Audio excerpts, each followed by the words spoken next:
Zimmerman's loose lips in jail end up dooming his defense. Prosecutors say that newly released jailhouse calls between Zimmerman and his wife show the couple speaking in code about plans to move tens of thousands of dollars between bank accounts. Call him and make sure that he does it every day and that you transfer from mine to yours every day.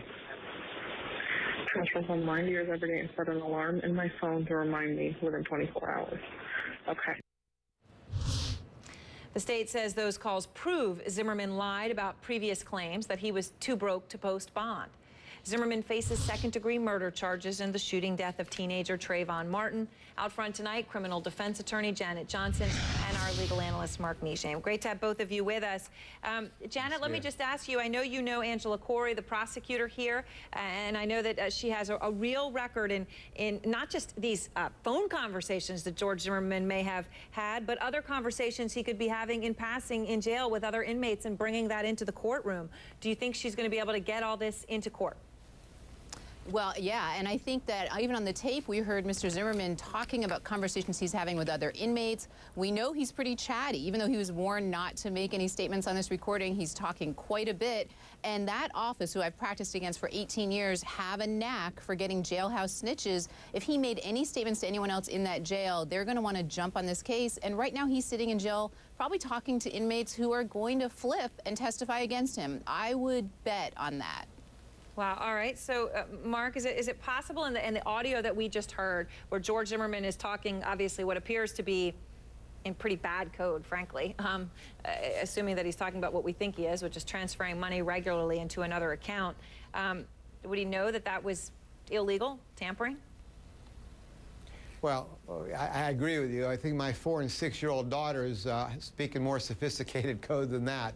But the reality of it is that you have an issue about whether he knew that she was going to take the stand. Remember the timeline on this. We have those previous lawyers of Zimmerman who got off the case.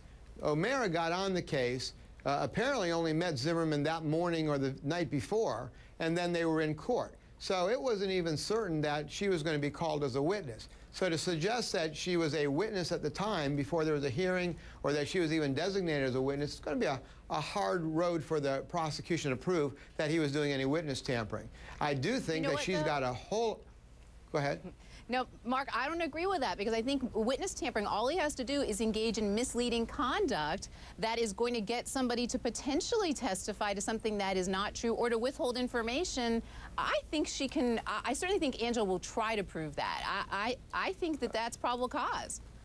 Trying and doing are two entirely different things. The fact is that she's got a situation where they don't know that she was going to be called as a witness, and you've got all this money that was clearly moving back and forth, but everybody keeps forgetting.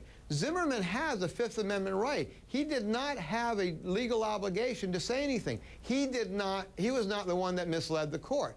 Now, he should have said something to his lawyer earlier, and when his lawyer found out about it, he brought it right before the court, as he was ethically and properly bound to do.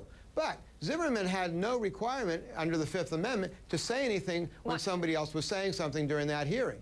People seem to forget that part of it. One other quick thing before we go, I just want to play another conversation. George Zimmerman talking about a car picking him up from jail once he got bail. Here he is.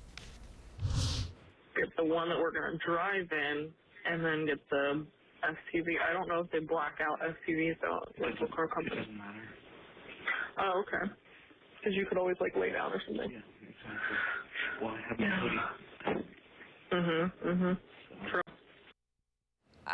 Obviously, Jan, it's unclear whether he was making some sort of a hoodie joke about Trayvon or not. But I think it's pretty clear. I mean, and I think Mrs. Zimmerman may be savvier, and she tried to deflect it. But I think that was clearly a tasteless joke where you don't use the word hoodie by mistake. I think that was clear. All right. Well, thank you very much to both of you. We appreciate it. And out front next, a verdict in the Roger